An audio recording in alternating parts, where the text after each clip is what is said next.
Hi, I'm Michael Warshauer, one of the partners at the Warshauer Law Group, and today I'm going to talk to you about product liability cases. And we're going to just do this as an overview, not about a particular product. But as a general rule, a product that is subject to product liability law must be defective. Defect is defined in one of three typical ways. It's defective in the way it's manufactured.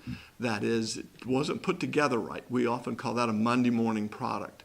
That's the product is a good product, but they left out a bolt, or they didn't screw something on right, or they left out a part, or maybe some of the metal they used was defective and not up to specification. So that's the first way. The second way a product can be defective is in design. They built it exactly the way they wanted, but the way they chose was simply not a good design. Perhaps they left off a safety feature, or they left off an interlock on a pinch point or safety door. Or they didn't design the roof in a rollover case, in an automobile that's subject to a rollover. They didn't design the roof properly to hold up under expected crashes and the like. So that's a defective product by design. The third way a product can be defective is by lack of warnings and proper instructions. So in this case, the product is built the way they want it, it's designed the way they want it, but it has dangers that the user needs to be warned about. And it needs to have certain instructions so that it can be used safely.